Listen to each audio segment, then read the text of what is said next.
So that's the two lectures.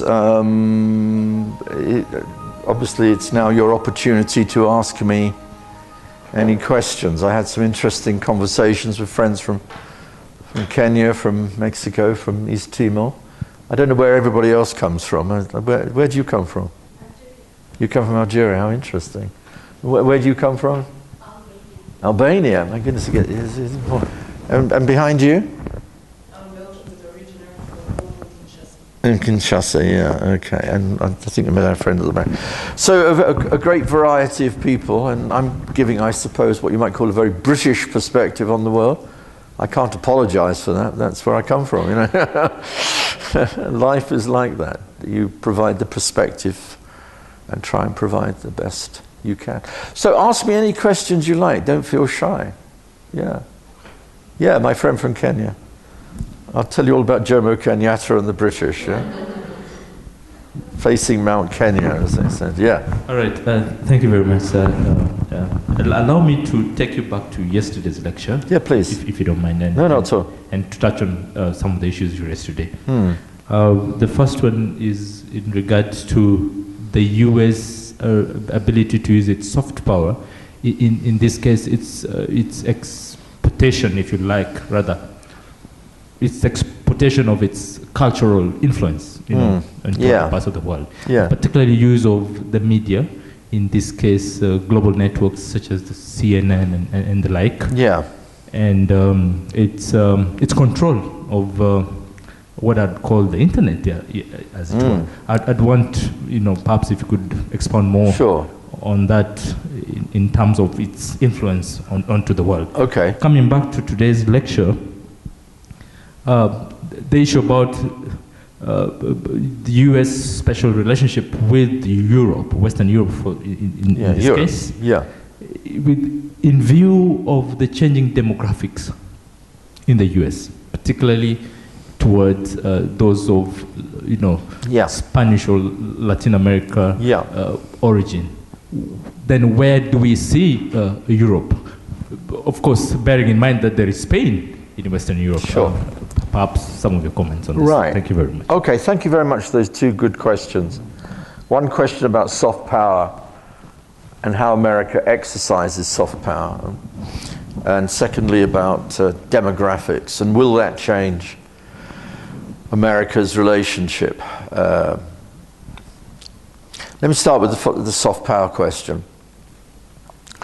The notion of soft power came about in 1990, the idea by an American policymaker and American political scientist. His name was Joseph Nye, who's a well-known American writer on international affairs, international relations. And I know Joe quite well. He's a very nice man. And Joe Nye formulated this idea of soft power. Just to give people background, yeah? And what he argued was, and this was an argument really in the context of a big debate then going on about was America in decline in 1989, 1980s, yeah? And there was a big debate going on then in the United States about American decline. And Joe Nye replied, he said he didn't think the United States was in decline for all sorts of reasons. He believed America was bound to lead. That was the title of the book. And he said one of the things that America has that China doesn't and the Soviet Union lost was soft power. And what he meant by soft power wasn't propaganda in the sense of propagandizing the American idea. You know, it is the American model, the American way of life, the appeal of America. The sort of sense that there's something about the American style, the American life, if you like, everyday life in America, that made America very attractive.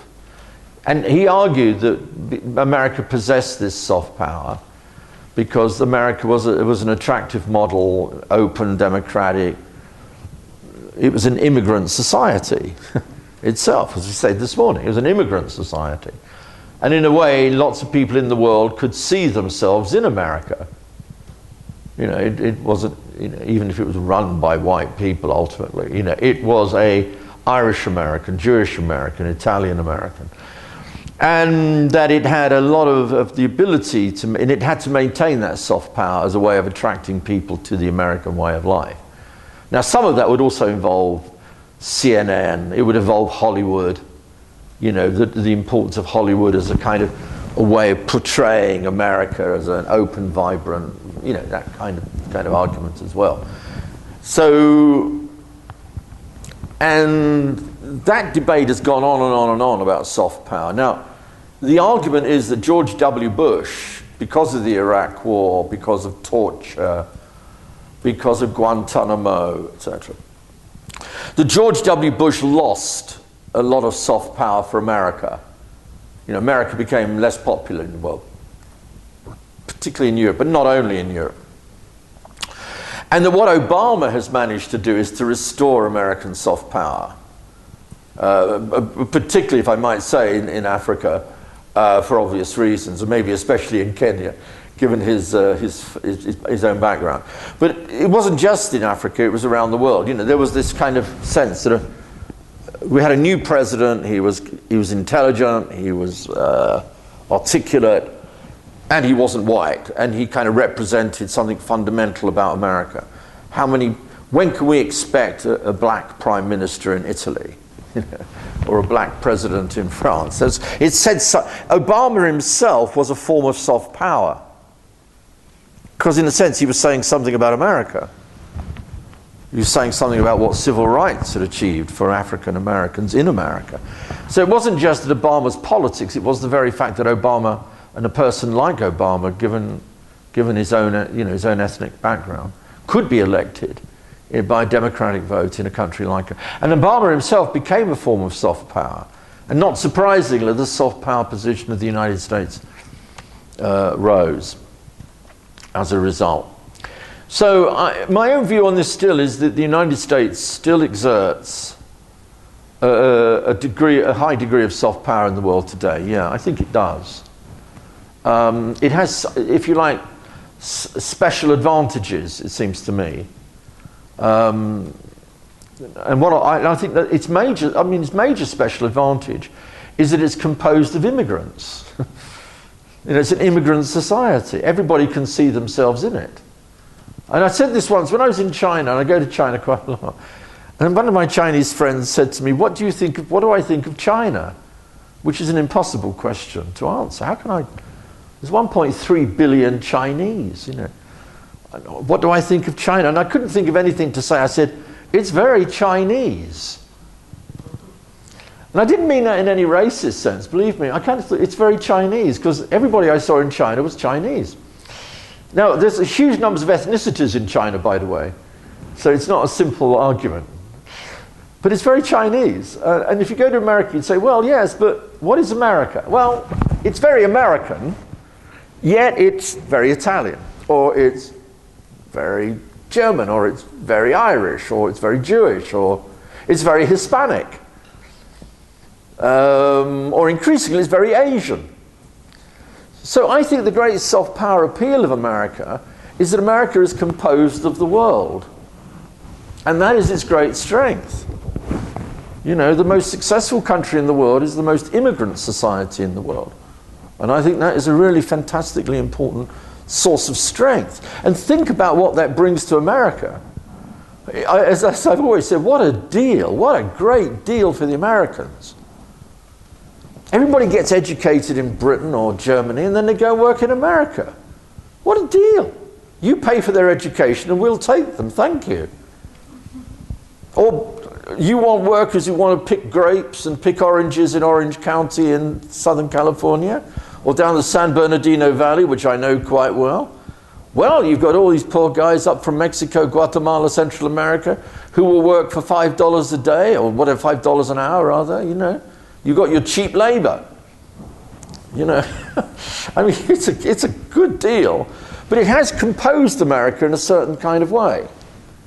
And I think that is a very strong sense of economic strength of America, and it's a very great strength of American soft power. Now, there's parts of the world where America will never be popular, and I know that.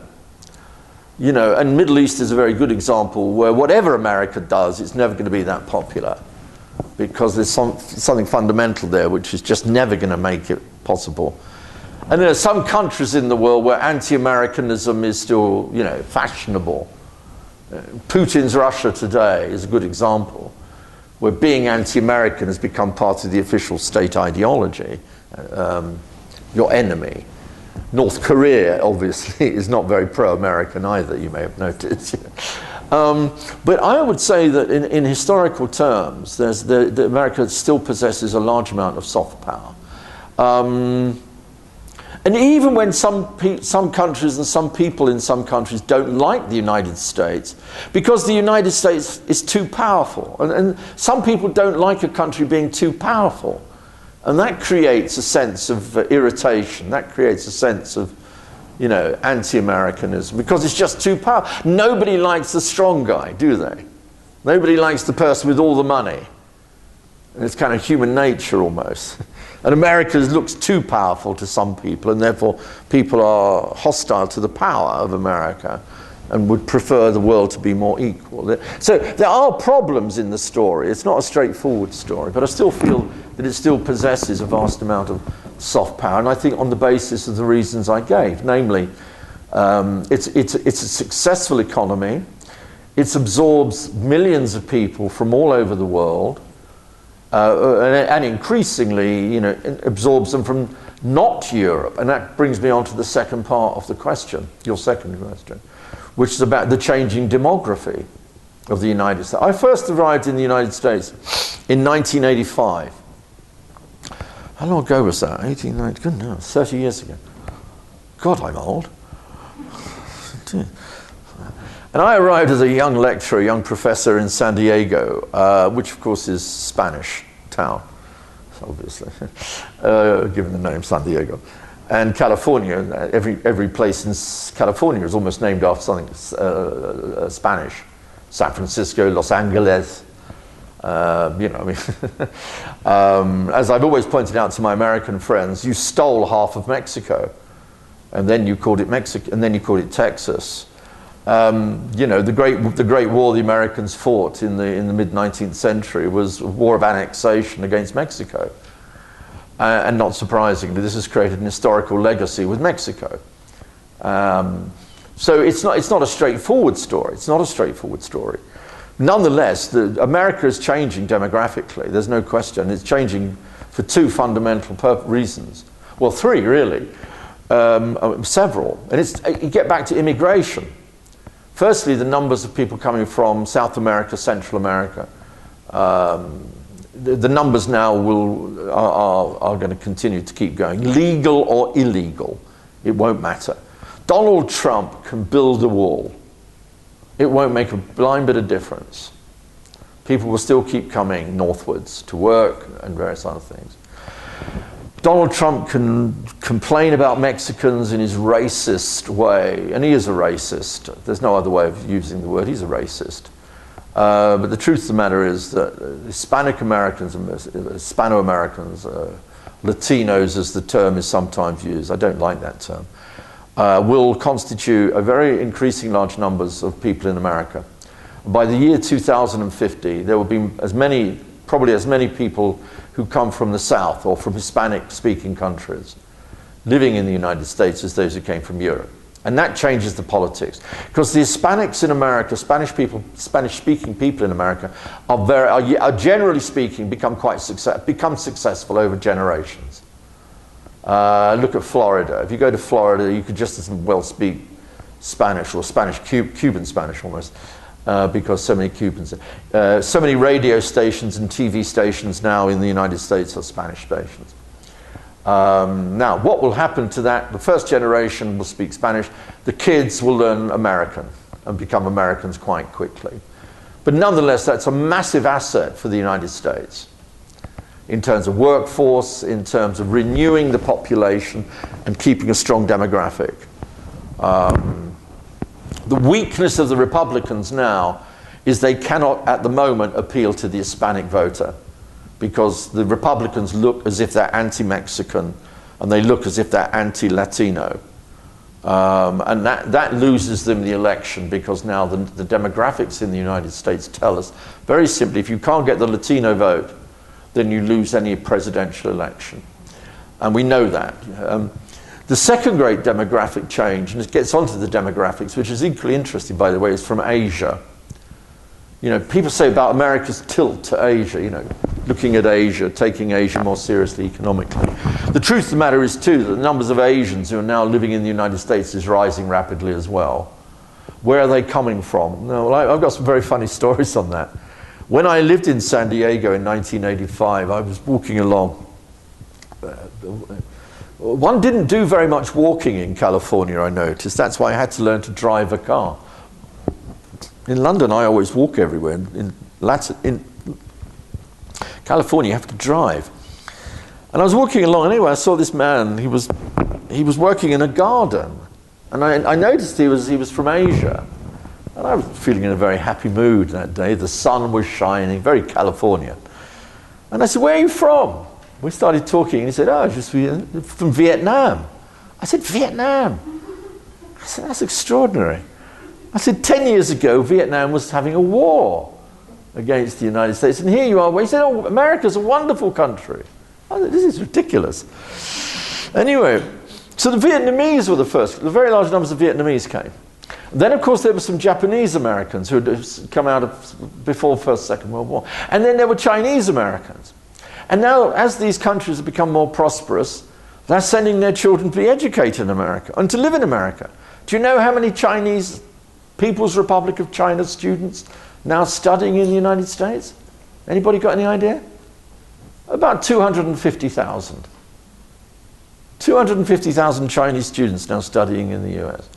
1/3 of all PhDs in California's university system is done by Asians. These are Koreans, these are Chinese, these are Hong Kong Chinese. But also you've got increasing numbers from Asia more generally. The third demographic group, which is going in large numbers to the United States, although it's smaller now than the other groups, is from Africa. You know, whenever I go to New York, you can see the changing demographics of America by asking the taxi driver where they're from. In the 1970s, when I said to the taxi driver, "Where are you from?" he said, "I'm from Russia." Because they'd all come out of the old Soviet Union. Then you knew they were Jewish Russians who had got out in the 70s. It's quite ridiculous. So I said, "Oh, very nice." And then the next group were from Mexico, I think. You know, they were Latinos.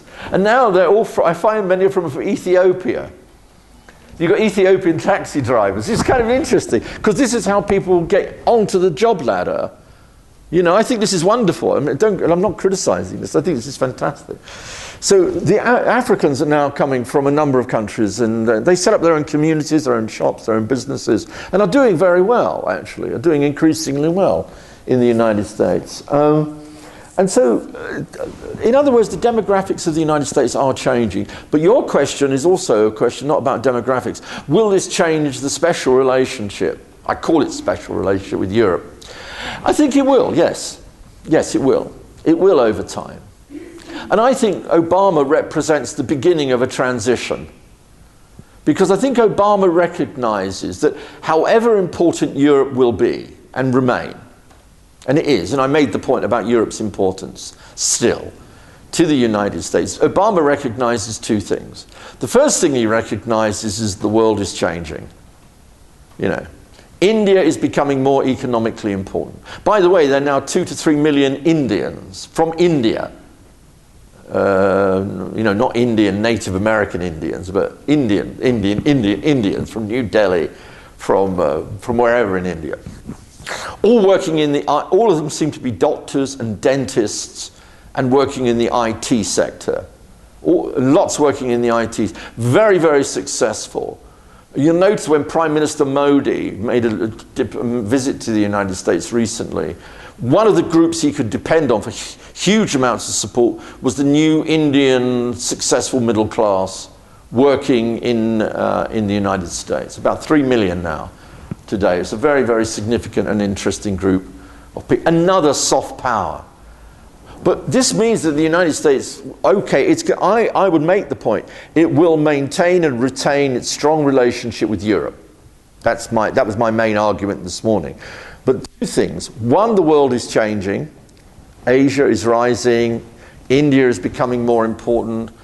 Increasing levels of migration from Africa, from India, clearly from South America. America's interest, second, and Obama recognizes this. You know, we can't just have a special relationship with Europe alone. You know, that's the old model, if you like. We'll keep very strong relations with Europe for all the reasons I gave. But nonetheless, we have a series of global partnerships now, and we have to build those up. With Asia, with India, with China, with sub-Saharan African countries. The United States is very, very active in the security areas, as you know, dealing with Boko Haram and from northern Nigeria and various groups from Somalia. They made alliances with Kenya, with your government, and indeed with the Ethiopian government, and they're doing various things there. It's not just the African Union. They recognize the importance of, you know, the growing economic dynamism of Mexico, and they built a very strong economic relationship through NAFTA with Mexico. And they're well aware, of course, that you know, a number of other parts of the world will always be very important to them as well, including the Middle East, of course, inevitably. So I think Obama is in that sense what I call a transitional president. I think he's beginning to say to Americans, look, Europe will remain, if you like, our number one partner, you know, economically, strategically, culturally. We go back a long way, history. But the world is changing. Other countries are playing increasingly important roles. Other regions are going to be playing increasingly important roles. And as that happens, the United States can't have a simple privileged relationship with the Europeans alone. It's got to have a series of relations. And if it wants to remain a global player, it's got to recognize the changing global system, rising economic. And it also has to recognize something else. I think this is very important. The world is no longer going to be run alone by white people, to put it bluntly. And this is why I think Obama is such an... I hope there's more Obamas out there somewhere, you know. I hope the next president actually is Hispanic. You know, my genuine hope actually is an Hispanic president, which would inevitably now mean a Republican. Well, maybe. We'll have to see. But there are two very significant Hispanic contenders in the Republican race. And that could be very significant, actually, because that sends out a new message, as well as having somebody like Obama. And that would send out a major, powerful message about America as well. So the demographics are changing, yeah, there's no question about it. And it's a very different country to the one I arrived in 1985. It really is, in all sorts of ways, in terms of, I mean, who would have imagined 250,000 Chinese students from the People's Republic of China now studying in the United States, you know? Who would imagine that 1/3 of PhDs in the California system, which is the biggest university system in the world, by the way, you know, would have so many PhDs, you know, from Asian countries more generally. You know, so there are, and that gets back to your original question about soft power. I think it is that soft power side, and the utilization of other people's talents. And that also makes America, if you like, an appealing country for many people in the world, because they can see themselves in that. And it works for America, because immigrants are productive. Immigrants work harder. You know, every study we've ever done in the world shows one thing: immigrants are determined and work harder. I mean, what is it like to be an immigrant or an emigrant? It's tough. You leave your own country, you leave your own family, you leave your own culture. You leave comfort behind, sometimes you leave poverty behind, and you have to go to another country and all the difficulties of adjusting, learning the language, learning the culture, facing racists, you know, all that kind of stuff. It's tough. You've got to be very determined, very, very ambitious, and, you know, sometimes very desperate. But sometimes very desperate people can be hard-working people because they want to prove themselves. In Britain, there are now nearly 2.5 to 3 million people from India, Pakistan, and Bangladesh. And by the way, the second and third generations who first started coming in the 50s have been quite successful economically. They really have. Don't believe this stuff that all the Muslims in Britain, you know, are poor and down. This is absolutely nonsense. You know, most of those who come from the Islamic, or from Hindu, or from other faiths or cultures of the subcontinent, have been economically quite successful. You know, they've become quite successful. So it's an interesting issue about what the long-term prospects are for the United States. But in that sense, it's a long answer to your question. I know, I'm sorry, going on. I talk too much. That's what my wife always tells me. Well, it's always good for the husband to be told he talks too much, isn't it? You know, she's quite right, of course. It means that the demographics of America are pretty good. You know, I mean, the demographics are good. And I think this is another reason why I would be pretty optimistic about the long-term future of the United States. I really would. And America's very good at integrating people into the American way of life. Much more successful than Belgium, let's be honest. I mean, Belgium has been hopeless at this, frankly. Europe more generally, yeah. Whatever. Yeah, no, I take your point. I mentioned Belgium, not because I'm anti-Belgium. No, I know. No, I'm not anti-Belgium. I love Belgium. This is... Well, I say only Europe because, yeah. For instance, you said that in Italy, there was one black minister. Quite right. And they always threatened her life. Absolutely right. No. You're absolutely correct. And I used to have long discussions with my French friends, and I have a lot of French friends, by the way. I even speak French. There you go. I'm very unique for an Englishman, you know. And I used to have big arguments with my French friends about this question of integration, assimilation, you know. And my French colleagues used to say, well, the British, you kind of let people live their own lives, you know. Muslims live there, Hindus live there, you know, blah, blah, blah. And, you know, multiculturalism, we called it, you know, we do call it still. Whereas in France, you're all a citizen and everybody is part of France and you're all integrated into the French way of life and assimilation. You're only a citoyenne. Everybody's a citoyenne in France. No.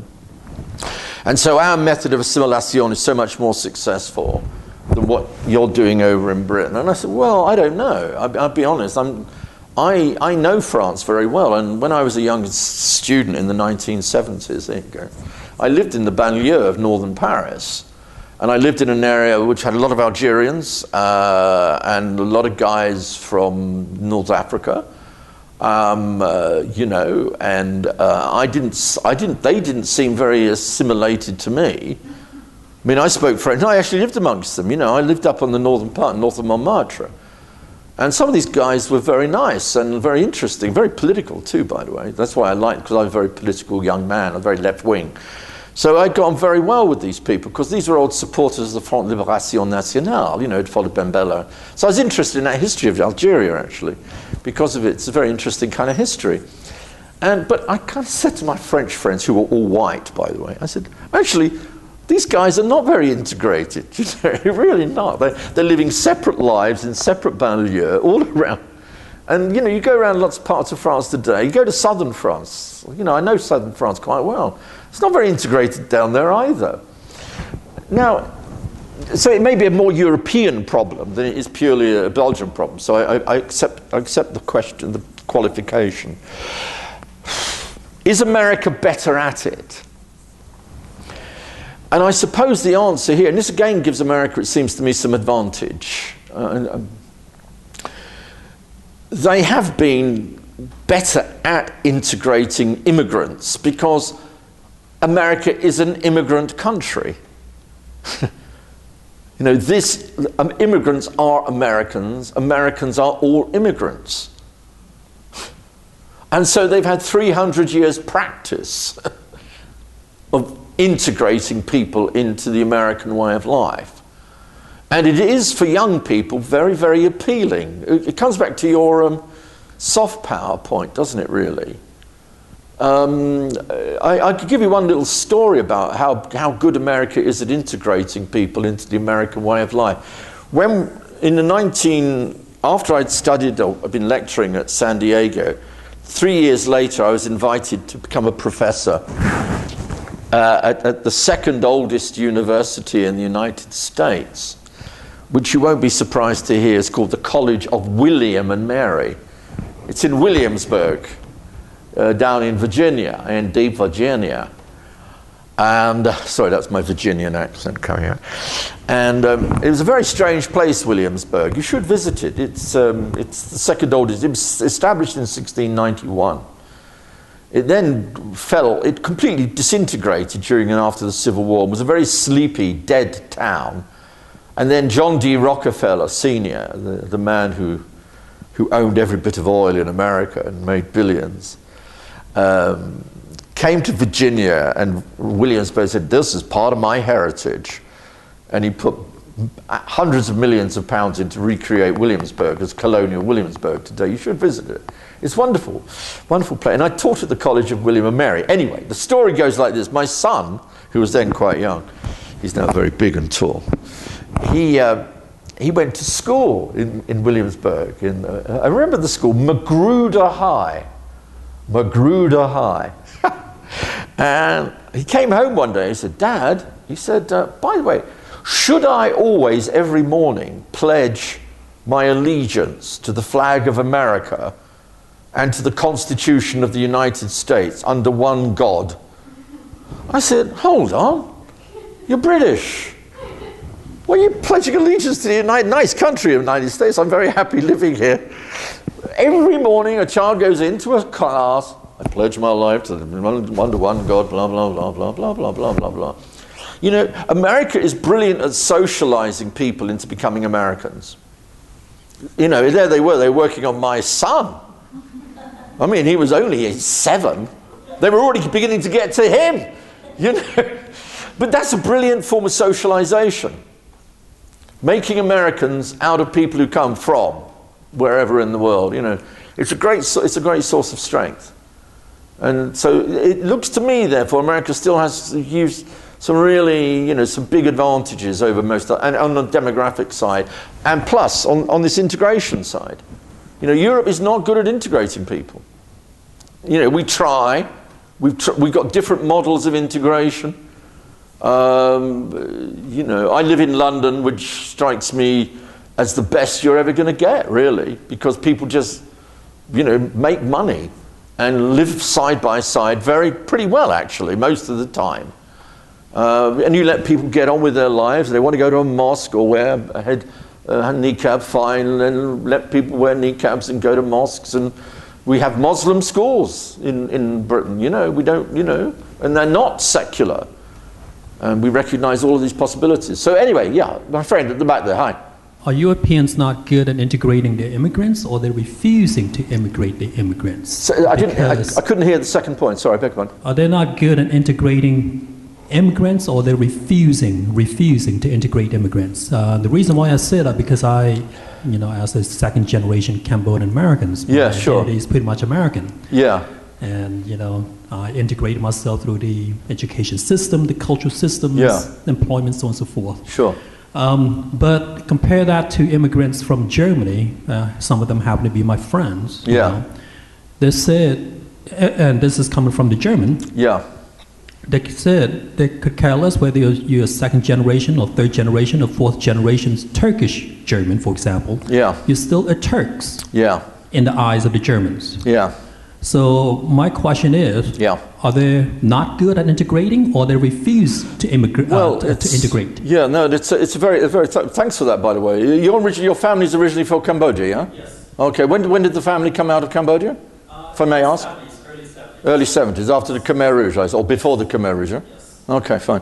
Oh, that's fascinating. And your family then went to live in the United States? That's right. Okay, that's fascinating. And you were born in the United States, therefore? Yes. Okay.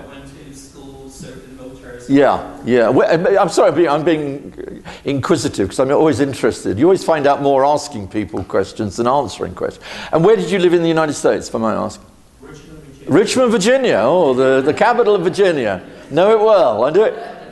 I know Richmond very well, actually.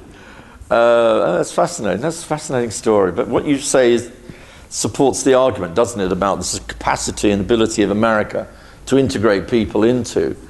And in a sense, they've had 300 years of practice of making people Americans. You know, it is America to become American. You don't want to become anything else. Even though you may retain a cultural relationship with your country and you maybe speak the language at home, you nonetheless retain. And what you say about Cambodian is certainly true of Italian Americans, and of the group I know best is Irish Americans, because my family connection goes back to Ireland. My family name is McGrath. And my name is Michael, which, by the way, is an Irish name, even though it's Mick. So I'm Mick McGrath. So I could be very Irish, you know, but I'm British, really, you know. But your question is a really good question. I just wonder if there is a European, or whether each individual country in Europe has a different approach to this question, you know. You know, we talk of a European strategy, a European this, a European that. When I look at Europe, and I travel around Europe a lot, inevitably, I kind of think that each individual nation, we may have the same rules, we may have the same similar kind of framework, but I think there's simply different national ways on this question, I really do. On the question on Germany, and again, this is not an anti-German point, by the way, and nor is it saying Britain is brilliant and wonderful. I remember the first foreign country I ever visited, and my father was very upset because of the Second World War. First country I visited was Germany in 1962 as a young British student. I loved it. I had a great time, by the way. And I tell the story then because I asked people questions like, how do you become a German? What is a German? I mean, I don't know why I got into conversations then and later. And actually, you're quite right. Germany had very strict, and Germany is very specific on this, by the way. It said you cannot become a German unless you've got blood. You know, in fact, there were Germans from the old Soviet Union who could become Germans by virtue of the fact they were German, Volga Germans. They lived on the Volga River. They could become Germans. But Italian workers who were working then in Frankfurt, is where I went, could not become Germans because they weren't Italian, they weren't Germans by blood. And every single worker who went to work in Germany was called a Gastarbeiter, a guest worker, who could not claim citizenship. That was very interesting. Now, Britain was oddly different. And this gets back to empire, by the way. We were talking about this over coffee, weren't we? If you had lived in the old British Empire, in the British colonial Commonwealth Empire, you had certain rights. You had certain rights if you came to live and work in Britain because of empire. And you usually invariably spoke English, so integration was slightly easier because of language. And generally, you know, because British were very good at integrating people into the empire. You know, people played cricket and, you know, whatever, you know, spoke English. They loved the Queen and, you know, blah, blah.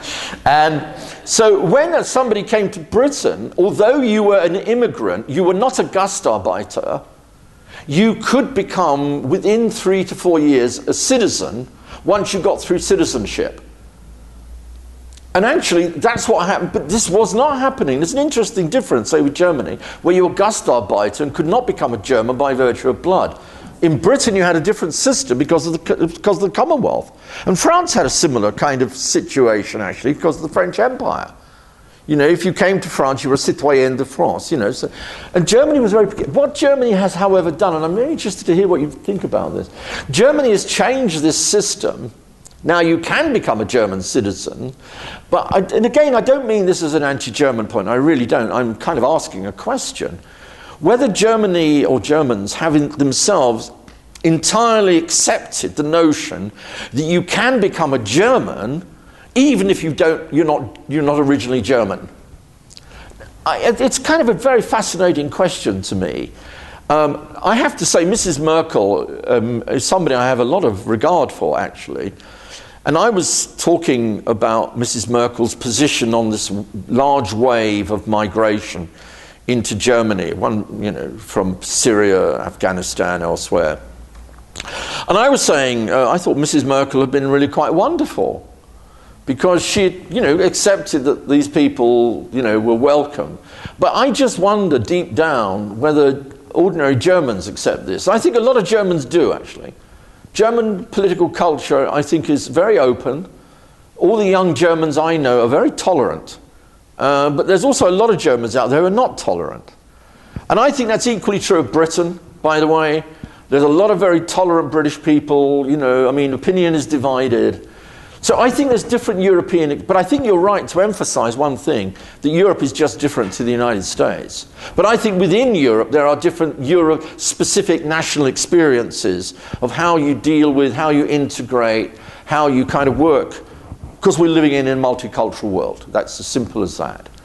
I mean, the joke in Britain today is if you want to get a decent builder, never ask a British guy. Always try and find a Polish guy. And I got a Polish builder, and he's a wonderful man, and we have wonderful conversations about Polish independence, about Polish history.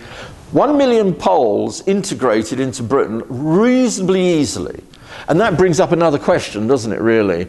Who can integrate, and how do certain people integrate? The truth of the matter is, and we can't get away from this, white Polish Christians, many of whom have very clear work, they come with a lot of skills, by the way, a lot of skills. 1 million white Polish Christians with skills find it very easy to work inside and to integrate into Britain, and particularly into London, because there's work for them, they work hard, they send their money back to Poland, but their children are now being educated in Britain. Different groups coming from different cultures have different questions of integration, how well they integrate. You know, and then you get into cultural differences, and the big question, of course, arises with, you know, people from an Islamic or Muslim background. Are they integrating so well as, say a white Polish guy, or you know, you get my point. It's a very delicate and difficult question, this one. There's no easy answers to it. But again, I think, you know, just coming back to your point, I do think the United States has found a way of doing that. And, you know, in a sense, you're a very good example of it, if I might say so. And I made the story about the Vietnamese person whom I met in San Diego. It's a fascinating story. I don't know what other people think. You had your hand up. Yeah, please, let me get your views on this. Yes, I think indeed we don't have to forget that the US is based on integration. I mean, as you said before, that there is no originary American identity. It was they were all people coming from Europe. So that's why at the base already it's different. Europe also, the difficulty of integration in Europe is indeed, as you said, that each European country had colonies, and they all treated their colonies differently. Yeah, sure. So as you said, the UK, France, for instance, I'm coming from Belgian Congo. Okay. Well, Belgium didn't treat their ex-colony the same way as France and the UK did. Sure. So the problem is now that, okay, there is Europe, but at the base, Europe, they have different national traditions, laws, and that's why also I think we are a bit lost now with what's happening, because as I said, the US at the base, people were coming from everywhere. Yeah. So from the beginning, they had to deal with all those different cultures. All those, you know, they didn't have a choice. That was the base. Europe wasn't like that. Europe was clearly separated with different cultures, with different laws, with different way of treating, their own population, but also the population which were coming from their own colonies. And suddenly there is the EU, and there is now an immigration problem. But I think they were never, they never had this problem of now unifying everything. So they don't know, as a whole European Union, how to react on that. So I think that's going one of the main reasons why, when you say about don't they want to, I really think they don't. It's the first time they are confronted to a problem like this. So I think it's more a problem of how to deal with it, and not that they don't want to deal with it. But just to add one point, one should also be very careful when one's talking about America's success in terms of integration. The late 19th century, given America was constructed as a white Anglo-Saxon Protestant country, okay. So, and that's what it was, to all intents and purposes. So peoples who were not white, Anglo-Saxon or Protestant had a problem. You know, Catholics, for instance, faced discrimination by virtue of being Catholic in the United States. Jews faced anti-Semitism in the United States. There's so many stories of even the most polite society of the East Coast, bankers and golf clubs excluding Jews until the 1950s, okay? And we're not even beginning to talk about the integration of African Americans into US society. Moreover, and Hispanics. Hispanics historically face racist abuse, racist discrimination, and still do in the United States today. I mean, when Mr. Trump, Donald, the man with the haircut, makes these comments about, well, I have to make some joke about Donald Trump because there's so little that is funny about Donald Trump except his hairstyle. That's the only thing I can kind of make myself laugh about. When he makes these comments about Mexicans, about all being rapists and bringing all the crime with them, or building a wall, you say this man should get no votes, no support at all from ordinary Americans. What does he do? He gets enormous amount of support from ordinary white Americans. Exactly, yes, no, to be sure. And there's a major argument against Trump, I know that. And on the Democratic side, and President Obama, I think, has been very principled. And one of the reasons I like Obama, apart from the fact that he can write books as well as read them, so I've got a very great admiration for President Obama, particularly compared to George W. Bush and Mr. Trump. What a difference, my goodness me. You know, I can't even begin to get onto that. It makes me too angry. But this is sheer on old-fashioned racism, directed against Latinos, directed against Mexicans. You know, all the crime comes from them. You know, blah blah blah. Build a wall. So, you know, although the United States has a history of integration, you know, it's taken a lot of struggle and a lot of fighting, and it's not over yet. And, you know, the numbers of young black Americans, young African Americans who are still going into prison, 1/3, you've got a greater chance of being shot as a young black American than getting a high school education or putting yourself in a prison, particularly on the drugs issue. Where, by the way, I think the drugs policy in the United States is actually crazy, by the way.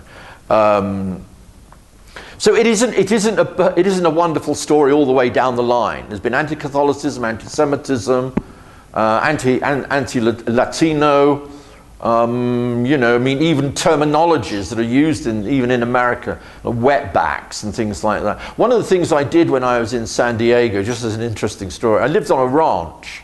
I always wanted to live on a ranch because I'd seen cowboy stories, and when I lived in San Diego, I lived with this college professor who was a wonderful man, Mel Crane. He'd worked in the CIA in the 1950s. He was a very interesting man. He was an old socialist. Can you imagine? He worked in the CIA in the 1950s. But he had a ranch. He said, come and live on our ranch. So my wife and I and my young son, we went to live on the ranch in San Diego. This is before Williamsburg. And every day, young, not so young people would wander across the land of the ranch. Where were they? They'd got over the border. They'd managed to cut through the desert. And they'd been walking up through Chula Vista, which is in southern San Diego. And they were marching, they were trying to get up to Orange County. So we always gave them coffee and donuts and gave them some money. And on their way, they went. These were all illegals, by the way. So I encouraged illegal behavior in the United States in 1985. And I'm very pleased I did, and I hope they have done very well and have now got a mortgage to pay, which is, you know. But no, we're dealing here with a general historical problem, aren't we? An historic question. In the old days, we had nice, easy boundaries. People stayed in their own countries, basically, except the Europeans who took over everybody else's. You know, that's what we did. Everybody else should stay in their own countries, except the Europeans, who then went and took over everybody else's country. But simply the nature and the dynamism of the new global economy. Everybody has pictures of Europe, pictures of Germany. They know that in an integrated Europe you can simply walk across it. You know, you couldn't have done that in the old days.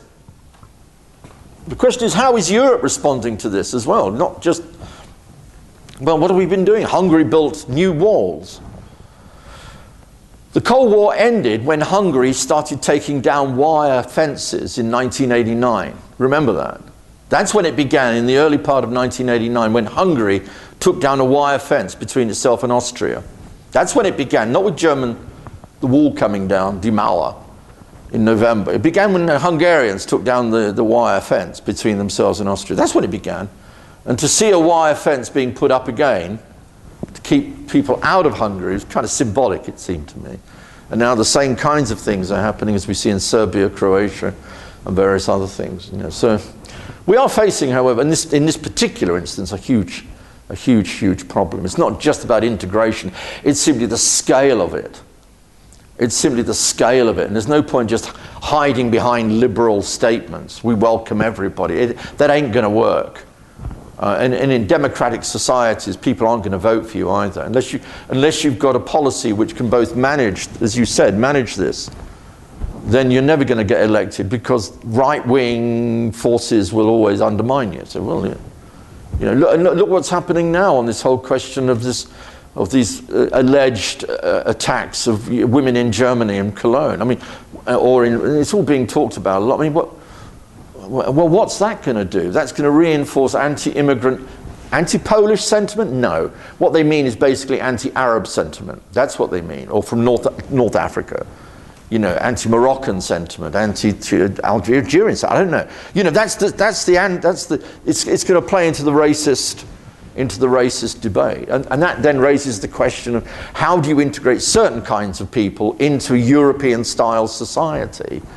Henry Kissinger, when he was speaking the other night, talked about this, and he was quite right, actually. He said, you know, you can integrate certain groups of people ultimately into societies if they share broadly similar kinds of values. How do you integrate peoples into societies where they don't share in any way those kinds of values and ideas and outlooks towards women or whatever, you know, towards the kind of society that we have tried to construct in Europe over the last 50 years? Because I'll be honest with you, Europe is a much better place to live in today than it was just after World War II.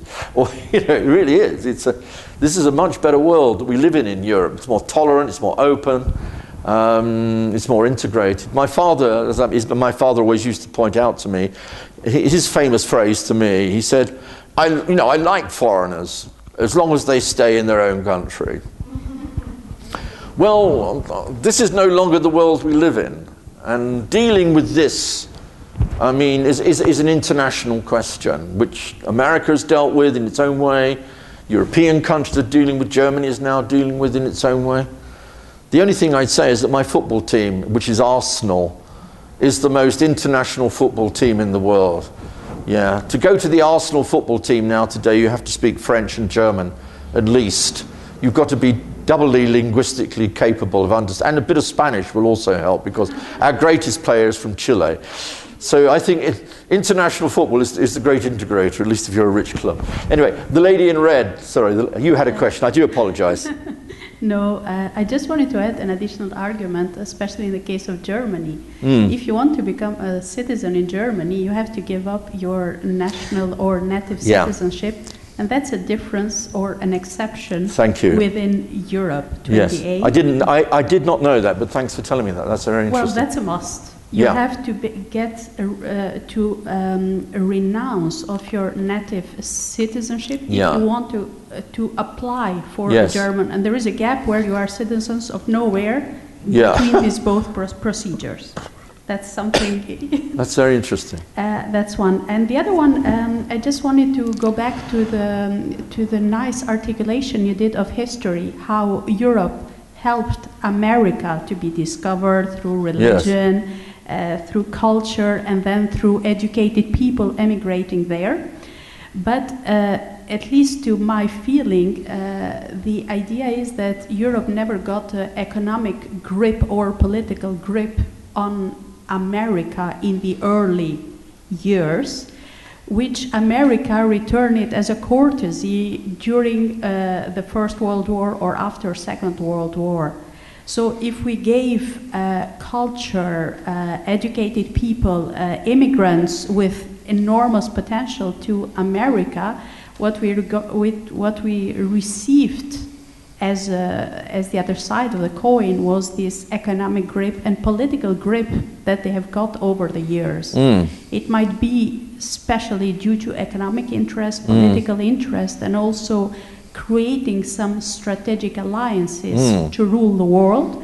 But now in the world of geopolitics, things have slightly changed. There are not two powers, but there are multi-powers which we have to take into account in this global context. That's one point I would like to hear your thoughts on.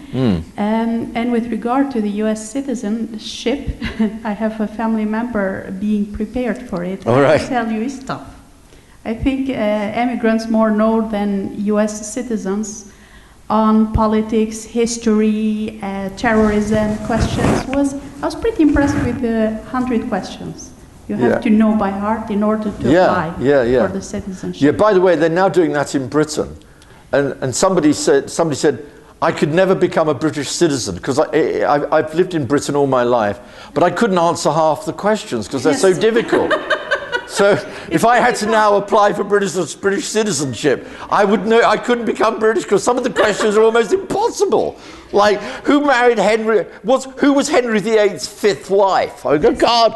Yes. Or which guy? This is the level of detail being asked for. I think a lot of a lot of native citizens will lose their citizenship because they are not aware of the question. But that's just for the smiling part. Sure.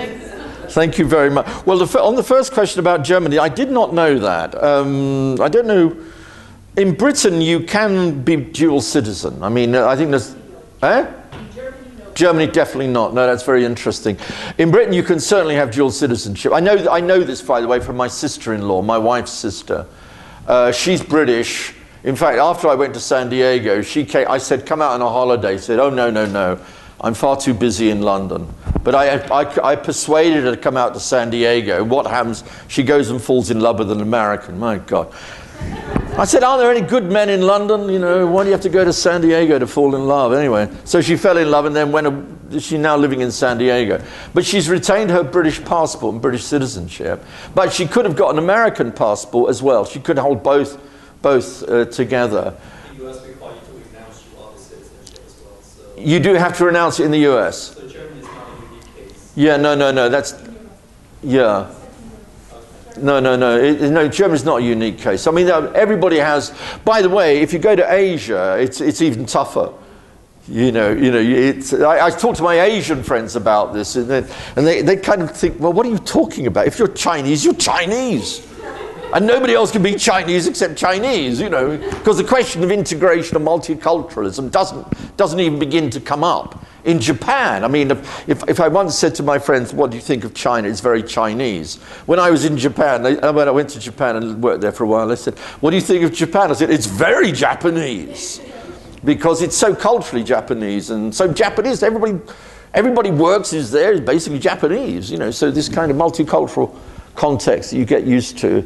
But that's really quite. What was your other question though? You had a question inside that. Your very interesting comment though. I thought there was a. Oh, yeah.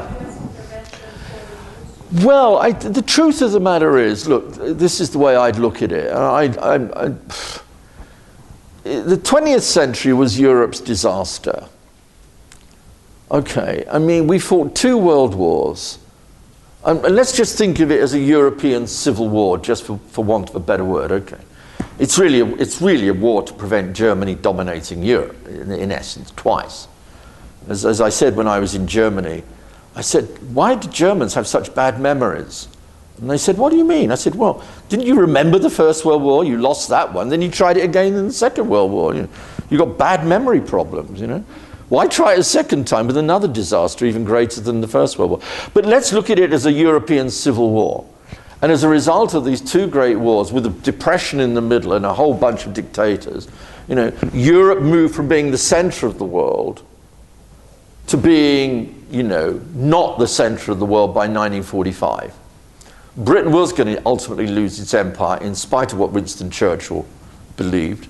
Britain was already beginning to prepare for decolonisation slowly, as long as the British interest was remaining, through our universities and things like that. So, if you like, Europe destroyed itself. And in 1945, therefore, it had nowhere to go, Western Europe in particular, had nowhere to go but the United States.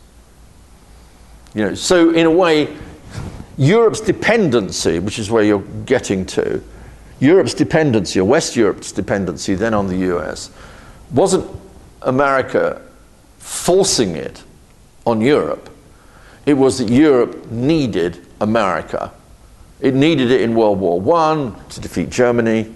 The Allies did. It needed it again in World War II, and we needed America again in the Cold War. It was a necessity.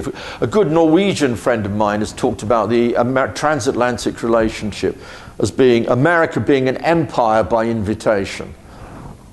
We invited the Americans in because we needed them, we depended upon them for recovery and for security. And although that dependency relationship is no longer so dependent, nonetheless, that relationship, it still seems to me, as I said in the lecture, still remains extremely important. But it's also vital for the United States. It's not just the Europeans need the Americans today. It is the Americans need the Europeans. You know, there's nothing America can do today without European support. If you take the Security Council. If it doesn't have the British and the French working with it, then it can't get anything through the Security Council, mainly against the Russians, but to some degree against China. If it wants to get changes in global trading rules, it's got to work with WTO, it's got to work with the EU. If it wants to get, you know, agreed norms on, you know, on credit or international banking, it's going to have to work with the Europeans. You know, I mean, that's the truth. And they need Europe for support. They can't act alone in the world. They need Europe as political support, diplomatic support, economic support, and military support. Europe still spends a lot on military, even in spite of the cuts in military spending. We're still, by far and away, the only country in the world that contributes massively to adding to America's or the alliance's military capabilities.